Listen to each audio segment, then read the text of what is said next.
The mahogany desk held documents that would shatter everything Emma Sterling thought she knew about her life. Her hands trembled as she read her own name on papers that revealed a truth more devastating than any nightmare. July 15, 2004, 1 week before her 18th birthday, Emma discovered she hadn't been adopted out of love. She had been selected like merchandise, chosen for her healthy organs to save the life of her adoptive brother. The study had always been Robert Sterling's forbidden sanctuary, a place where important business documents were kept away from curious young eyes. The dark walnut paneling seemed to absorb light rather than reflect it, creating an atmosphere of perpetual twilight that matched the weight of secrets contained within those walls. For 11 years, Emma had never questioned this restriction, assuming her adoptive father's work was simply too complex for her to understand. But on this sweltering July afternoon, with Robert and Victoria Sterling rushing to the hospital to check on their biological son Daniel, the study door had been left carelessly open, a single moment of human error that would unravel 2 decades of careful deception. The emergency had struck without warning. Daniel's latest blood work had shown alarming kidney function decline, sending his parents into the familiar panic that had punctuated Emma's childhood. Curiosity had drawn Emma to examine the scattered files across the desk's leather surface. What she found there would reshape her understanding of every moment she had lived in this house. The documents spoke of cardiac compatibility assessments, tissue matching results, and surgical schedules. Her name appeared throughout these medical reports, not as a daughter, but as a donor candidate. The most devastating document outlined a living kidney transplant procedure scheduled for July 22nd, her 18th birthday. Emma was listed as the donor, Daniel as the recipient. The careful planning was evident in every detail. Her scheduled surgery would coincide with the celebration of another year of life, though for Emma, it would mark the beginning of a permanently altered existence. Hidden beneath other papers, Emma discovered psychological evaluations that had assessed her emotional resilience, her likelihood of compliance with family requests, and her potential for independent decision-making. Child psychologists had recommended strategies for maintaining her emotional dependence while preparing her for the trauma of unwilling organ donation. As the pieces of her childhood suddenly arranged themselves into a horrifying pattern, Emma began to understand the peculiarities that had marked her upbringing. Victoria's obsessive concern for her health, the monthly medical appointments disguised as routine checkups, the special dietary restrictions that Daniel never faced, the protective measures that had seemed like maternal devotion, all of it now revealed its true purpose. The adoption papers from Riverside Children's Home told their own story. Specific sections had been marked in red ink: blood type compatibility, cardiac function ratings, absence of genetic disorders. Robert's handwritten notes in the margins referenced tissue compatibility testing and medical consultations that had taken place before Emma was even aware she was being considered for adoption. Emma realized she had been selected not for her potential as a daughter, but for her biological suitability as a spare parts supplier. The lottery that had brought her to the Sterling family had been rigged from the beginning, not by luck or love, but by medical necessity and cold calculation. Emma remembered being 7 years old when the Sterlings came to collect her from Riverside Children's Home.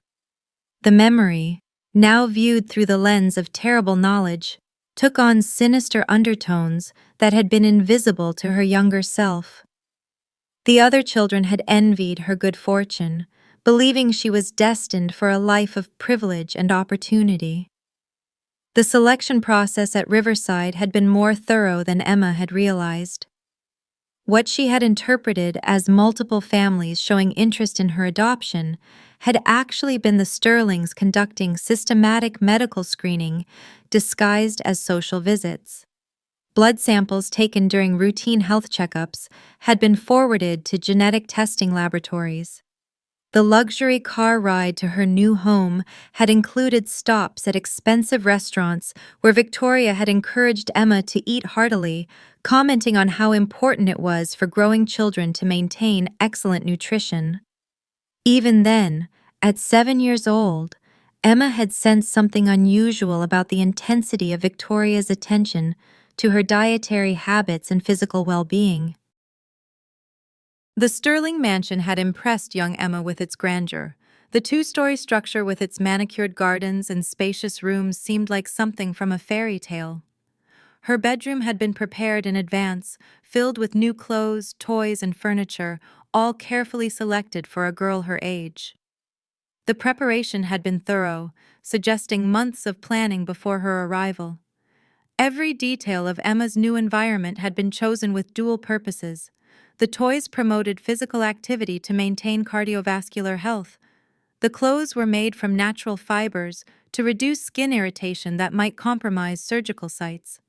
Even the books in her new library had been selected to promote emotional stability and family loyalty while avoiding stories about betrayal or medical trauma. Daniel, 13 years old and already showing signs of the kidney disease that would define both their lives, had greeted his new sister with an evaluation that now seemed chilling in retrospect. His first comment about Emma had focused not on welcoming her to the family, but on assessing her apparent health and vitality. The establishment of daily routines had begun immediately. Structured meal times with Victoria personally overseeing Emma's nutrition, regular exercise periods to maintain her physical fitness, and early bedtimes to ensure adequate rest for proper growth and development. These patterns, which had seemed like expressions of parental care, were revealed as systematic maintenance of valuable biological assets. Monthly visits to medical facilities had been presented as preventive health care, with Victoria explaining that early detection of potential health issues was crucial for growing children. The examinations had always been thorough, with particular attention paid to kidney function and cardiovascular health. Doctors had consistently pronounced Emma to be in perfect health, words that had pleased Victoria for reasons Emma was only now beginning to understand. School life had brought its own peculiarities. Victoria's instructions to teachers emphasized protecting Emma from physical injury, particularly any trauma to her abdominal region. The daily transportation to and from school, which had seemed like devoted parenting, now appeared to be protective measures designed to prevent accidents that might compromise Emma's medical value. The differential treatment between Emma and Daniel had been subtle but consistent throughout their childhood. While Daniel's academic achievements and artistic interests received enthusiastic support despite his frequent absences due to medical treatments, Emma's accomplishments were acknowledged with more restrained appreciation. Family vacations and social gatherings had reinforced these patterns. At Yellowstone National Park, when Emma was 10, Victoria's protective vigilance had prevented her from participating in normal childhood activities. While other families explored the natural wonders together, Emma had been restricted to safe observation points, watched carefully to prevent any risk of injury. Daniel's deteriorating health had required increasingly frequent hospitalizations and dialysis treatments. During these medical emergencies, Emma had often been left alone in the large house, creating a pattern of isolation that would characterize much of her adolescence. The family's attention had naturally gravitated toward Daniel's immediate medical needs. The disparity in educational opportunities had become more pronounced as both children entered their teenage years. Daniel's interests in art and music had been supported with private lessons and expensive equipment, despite his irregular attendance due to health complications. Emma's request for piano lessons had been denied due to concerns about potential hand injuries that might compromise her surgical suitability. Victoria's emotional responses to Emma's minor injuries had seemed disproportionate at the time. A small abdominal bruise from a playground accident at age 12 had prompted an immediate trip to the emergency room for comprehensive imaging studies. Only after confirming no kidney damage had Victoria's panic subsided. The family's financial resources had been increasingly directed toward Daniel's medical care, creating subtle pressures that affected household dynamics. Emma's material needs had been met adequately, but requests for non-essential items were often evaluated through the lens of their long-term planning priorities. As Emma entered her final year of high school, the Sterlings' behavior toward her had begun to shift in ways that puzzled and sometimes alarmed her. Their expressions of affection had become more frequent, but carried undertones of guilt and anticipation that she couldn't interpret. Victoria's eyes would sometimes fill with tears when looking at Emma, emotions that seemed disconnected from their immediate circumstances. The discovery of Victoria's private diary had provided the final pieces of Emma's horrifying puzzle. 20 years of detailed observations about Emma's health, development, and suitability as a donor had been meticulously recorded alongside expressions of guilt and justification for their planned betrayal. The diary revealed not only the cold calculation behind Emma's adoption, but also the psychological toll that maintaining such a deception had taken on Victoria herself. Entries from Emma's early childhood described genuine maternal affection, corrupted by utilitarian purpose. Victoria's love for Emma had been real, but it had been the love of a gardener for a prize orchid, tender, devoted, and ultimately self-serving. The immediate aftermath of Emma's discovery had required careful planning and extraordinary self-control. Maintaining the appearance of normalcy while secretly preparing for escape had tested every reserve of strength and cunning she possessed. She had 1 week before her 18th birthday, 1 week before the surgery that would forever alter her life. Emma understood that the weight of discovering your entire existence has been orchestrated around someone else's needs can either destroy you or transform you into something stronger than you ever imagined possible. She chose transformation. During her final days in the Sterling household, Emma had observed her adoptive family with new eyes.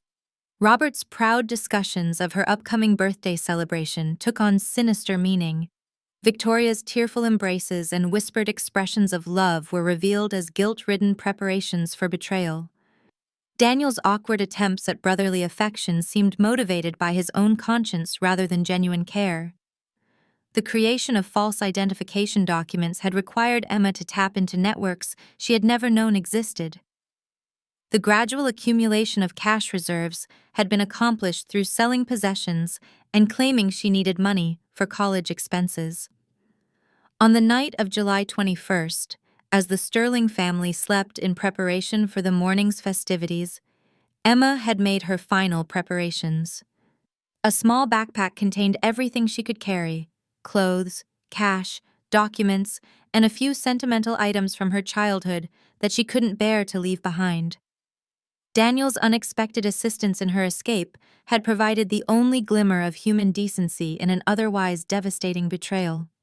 His late-night decision to help Emma flee rather than participate in the planned surgery had revealed his own moral struggle with their parents' scheme. The money he had provided, along with his urgent warnings about the need for permanent separation from the family, had given Emma the resources necessary to begin rebuilding her life. His final words to her had been both apology and plea. "I wanted to live, but not like this. Never like this." The guilt in his eyes had been genuine, though it could never undo the years of complicity in his parents' plan. The bus journey to Boston had marked the beginning of 2 decades of self-imposed exile from everything familiar.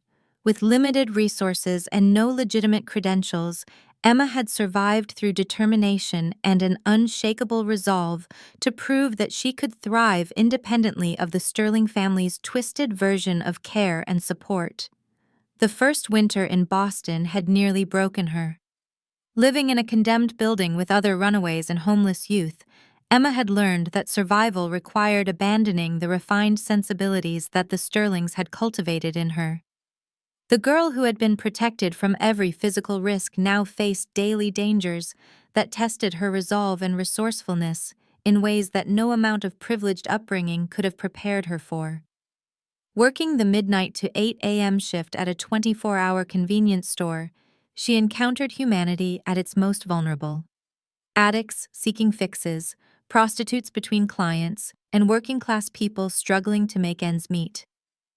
These interactions had stripped away her naive assumptions about social class and human nature. During her second year in Boston, Emma had enrolled in night classes to complete her high school equivalency. The community college classroom, filled with other displaced young people, had become her first real family, a collection of survivors who understood the necessity of reinventing themselves. Study groups formed around shared trauma rather than shared interests, creating bonds forged by mutual understanding of loss and determination. The academic work had provided more than educational advancement. It had given Emma a sense of purpose beyond mere survival. Mathematics and science offered logical systems that contrasted sharply with the emotional chaos of her personal life. In the predictability of chemical reactions and the elegance of mathematical proofs, Emma had found a kind of truth that human relationships had failed to provide. The scholarship to Boston University had represented Emma's first major victory over the circumstances that had tried to define her. The full academic scholarship, combined with work-study opportunities, had made college financially possible, though still extraordinarily demanding. Emma had learned to function on 4 hours of sleep, balancing coursework with employment obligations that left no time for the social activities that characterized normal college experiences. Her major in biomedical engineering had been chosen with deliberate irony. Understanding the medical systems that had been designed to exploit her became Emma's pathway to empowerment. Every course in anatomy, physiology, and medical technology had deepened her comprehension of how the Sterling's plan would have affected her body and her future.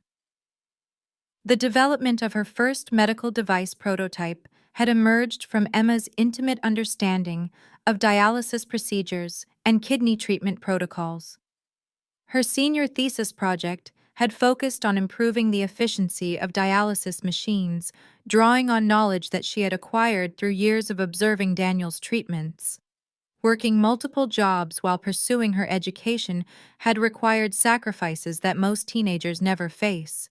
16-hour days at convenience stores and fast food restaurants had provided barely enough income to cover basic living expenses while she studied for college entrance examinations. The dream of higher education had seemed impossibly distant, but Emma had refused to abandon her academic ambitions, despite the overwhelming practical challenges. The development of Emma's medical device business had grown from her intimate understanding of dialysis equipment and kidney treatment protocols. Her personal experience with the Sterling family's medical planning had provided insights into the healthcare industry that she had transformed into a successful entrepreneurial venture. Emma's first breakthrough had come through identifying inefficiencies in existing dialysis technology that medical professionals had accepted as unavoidable limitations.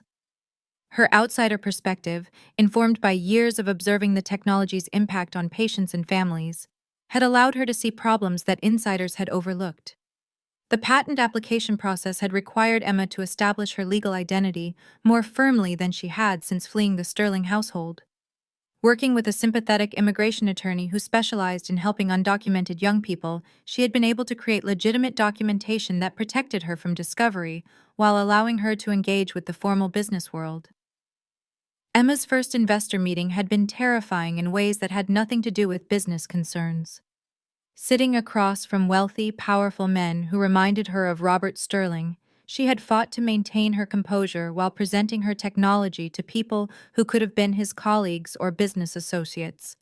The success of her first product had generated media attention that had forced Emma to confront her ongoing fear of discovery. Industry publications had featured her story as an inspiring example of innovation by young entrepreneurs, though she had been careful to provide only vague details about her background and education. The expansion of Emma's business had required her to travel throughout the Midwest, visiting hospitals and medical facilities to demonstrate her equipment and train staff in its use. These professional journeys had taken her increasingly close to Minneapolis and the Sterling family, creating a tension between business necessity and personal safety that had required careful navigation. Emma's company had grown to employ over 30 people, creating a sense of responsibility for others' welfare that had helped her move beyond the purely self-focused survival that had characterized her earlier years. Providing good jobs and meaningful work for her employees had given her a purpose that transcended her personal history. The financial success of her business had created new challenges around identity and purpose. Emma had discovered that achieving economic security, while essential, had not automatically healed the psychological wounds left by the Sterling's betrayal. The freedom that success provided had been accompanied by a renewed awareness of the relationships and experiences that her survival had required her to sacrifice. The decision to hire a private investigator to monitor the Sterling family's situation had been motivated by practical concerns about her safety rather than emotional attachment or desire for revenge. Emma had needed to know whether they were still searching for her, whether Daniel's condition might prompt them to take legal action to force her return, and whether her continued anonymity was sustainable in the long term. The investigators' reports had painted a picture of a family slowly disintegrating under the weight of medical expenses and emotional strain. Robert's business had declined as his focus shifted to Daniel's care. Victoria's mental health had deteriorated under the stress of maintaining hope for a son whose condition continued to worsen despite increasingly expensive treatments. The perfect family, that had once seemed capable of manipulating any situation to their advantage, had been revealed as fragile and ultimately human. Daniel's attempted transplant using a cadaver organ had failed within 2 years, returning him to the dependence on dialysis treatments that had motivated his parents' original plan to exploit Emma. Emma's decision to anonymously monitor and eventually support the Sterling family's medical care had emerged from a complex mixture of motives that she had spent considerable time examining. The desire to ensure they could not threaten her had been combined with a genuine evolution toward forgiveness that had surprised her with its authenticity. The purchase of a house in Minneapolis had marked Emma's return to the city of her childhood, though she had maintained careful distance from the neighborhoods and social circles that might lead to accidental recognition. The house had been chosen for its proximity to quality medical facilities and its security features. Working with intermediaries, Emma had arranged for the Sterling's medical bills to be covered through a charitable foundation that specialized in helping families cope with catastrophic medical expenses. The foundation's representatives had presented the assistance as part of a broader program for families affected by organ failure. Emma's romantic life had finally stabilized during this period through her relationship with Dr. James Liu, a cardiologist whose own experience with family trauma had created a foundation for mutual understanding and support. James's ability to provide professional insight into medical ethics while respecting Emma's need for privacy had created a relationship dynamic that balanced intimacy with appropriate boundaries. The decision to reveal her true history to James had been made after 2 years of careful relationship building. The conversation had taken place during a weekend retreat at a cabin in northern Minnesota, away from the distractions and pressures of their daily lives. James's reaction had been everything Emma had hoped for. Professional outrage at the Sterling's plan combined with personal admiration for her survival and success. 20 years after her escape, Emma had achieved a level of professional success and personal stability that vindicated her decision to reject the role that had been planned for her. The medical device company she had built served hospitals throughout the Midwest, providing equipment that helped kidney patients maintain their health while awaiting transplant opportunities. The discovery that the Sterling family had fallen into financial ruin and medical dependency had presented Emma with an unexpected opportunity to define the terms of their relationship. Robert's stroke and Victoria's dementia, combined with Daniel's failed kidney transplant and resulting return to lifelong dialysis, had created a reversal of fortune that seemed almost poetic in its justice. The private investigator's final report had contained photographs that had shocked Emma with their portrayal of physical and emotional decline. Robert, once an imposing figure of authority and control, had been reduced to a wheelchair-bound man dependent on others for basic care. Victoria, whose obsessive attention to Emma's health had masked her own psychological fragility, had retreated into dementia that trapped her in endless repetition of the very day that Emma had escaped their control. Daniel's appearance had been the most disturbing. The privileged young man whose life had been valued above Emma's autonomy had become a gaunt, exhausted figure whose daily existence revolved around medical appointments and dialysis treatments. The kidney transplant that had finally been attempted using a cadaver organ had failed within 2 years, returning him to the dependence on artificial kidney function that had motivated his parents' original plan to exploit Emma. Emma's decision to visit Minneapolis Care Center had not been made lightly. Months of discussion with her therapist and James had preceded her choice to confront her past directly, rather than continue managing it from a distance. The visit had been carefully planned to minimize emotional risk while allowing her to assess the Sterling family's current situation. The care facility had been a far cry from the Sterling mansion's grandeur. Sterile corridors and the omnipresent smell of disinfectant had created an institutional atmosphere that emphasized the family's fall from their former prominence. Emma had signed in using her current legal name, knowing that none of the Sterlings would recognize her new identity. Robert's condition had been immediately apparent. The stroke had affected his speech and mobility, leaving him capable of basic communication but unable to express complex thoughts or emotions. His recognition of Emma had been immediate but confused, as if he were seeing a ghost from a past that no longer made sense within his diminished cognitive capacity. Victoria's dementia had manifested in a particularly cruel form of temporal displacement. Her mind had become trapped in July 2004, perpetually preparing for Emma's 18th birthday celebration and anticipating the surgery that had been scheduled for the following day. The woman who had orchestrated 11 years of deception now lived in endless repetition of her final day of power over Emma's life. Every morning, Victoria awakened, believing it was July 21st, 2004.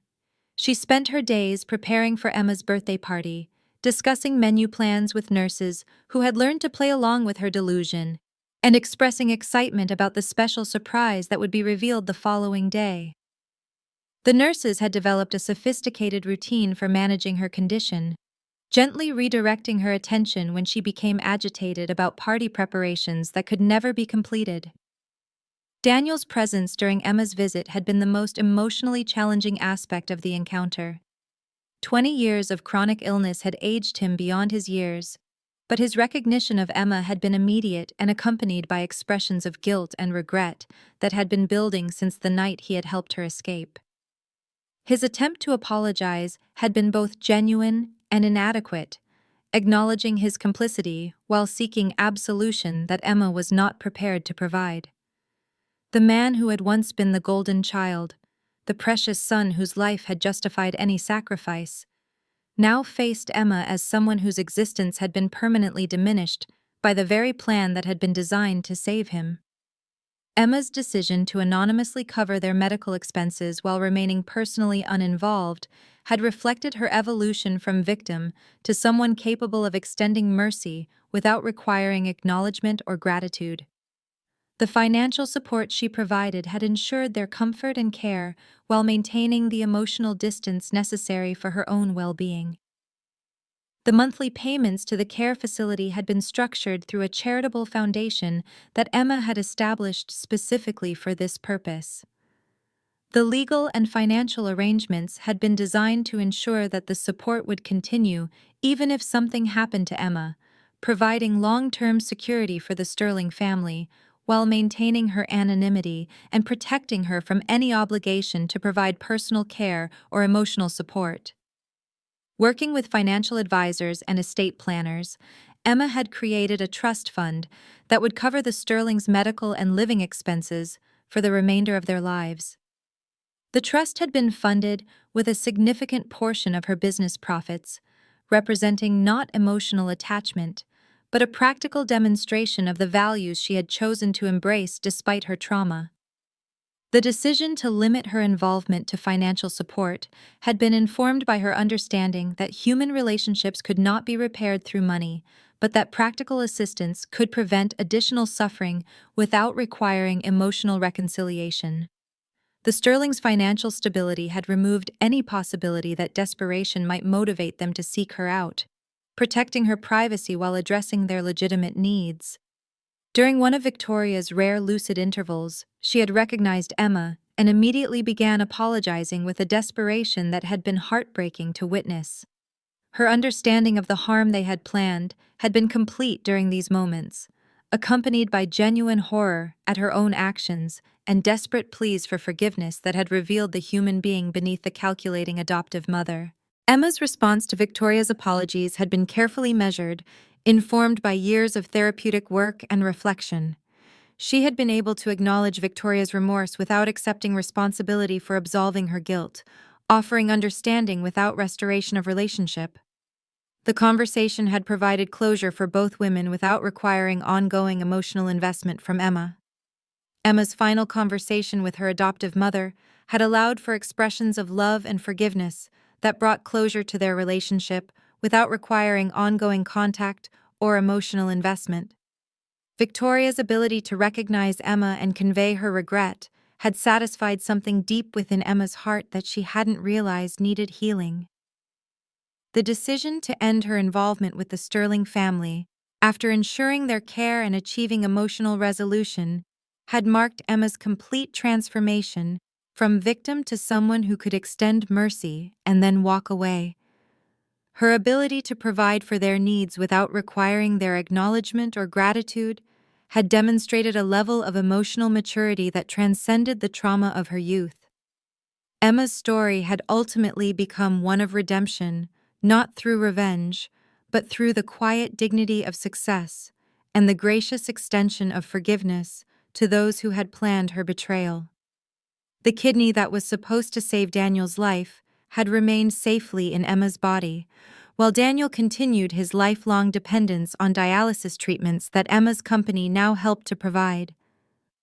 The circle of irony had been completed not through dramatic confrontation, but through the subtle justice of time and consequence.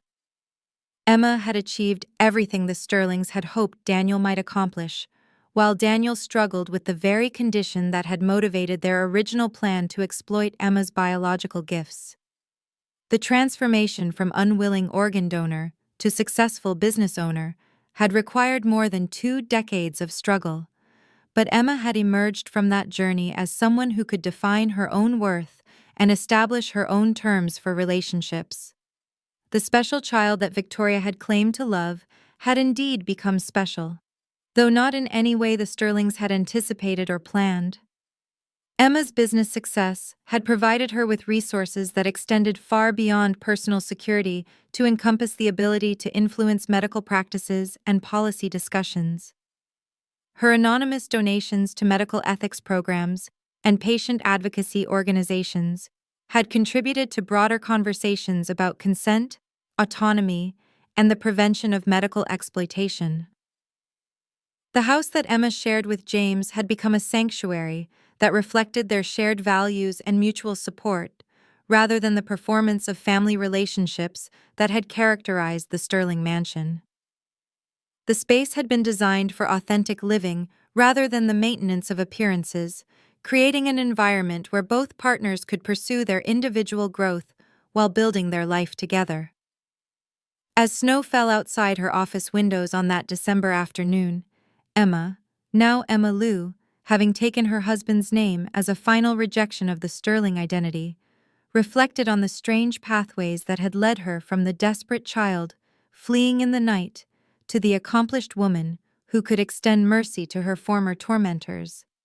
The freedom to succeed or fail on her own terms, to love or withhold affection as she chose, and to define her own version of what it meant to be special, had proven more valuable than any family relationship built on deception and exploitation. Emma had learned that sometimes the most profound victory lies not in defeating your enemies, but in transcending the need to consider them enemies at all. In choosing mercy over vengeance, success over resentment, and autonomy over attachment, Emma had written her own ending to a story that others had tried to dictate. The special child had indeed fulfilled her destiny, just not in any way that her adoptive family had ever imagined possible. Emma's journey reminds us that we always have the power to redefine our stories, even when others have tried to write our endings for us.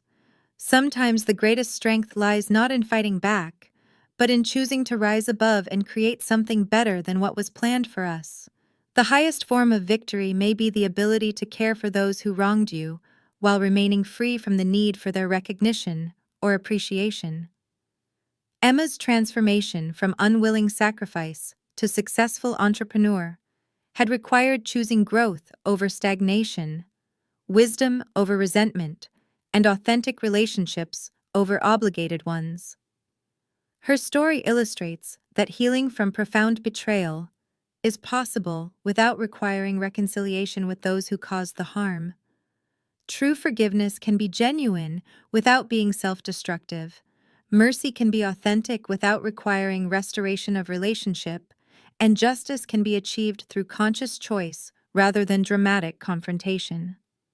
The medical device company that continues to serve thousands of patients while maintaining ethical standards proves that commercial success is compatible with moral integrity. Emma's anonymous philanthropy demonstrates that healing can extend beyond personal recovery to prevent similar harm to others. As Emma looks toward a future entirely of her own creation, her story serves as a testament to the human capacity for transformation, the possibility of justice without vengeance, and the profound freedom that comes from choosing our own definitions of family, success, and meaning. The girl who was selected for her organs became a woman who could choose her own destiny, write her own story, and extend grace to others from a position of strength rather than vulnerability. Sometimes the most extraordinary destiny is simply the freedom to determine our own ordinary one.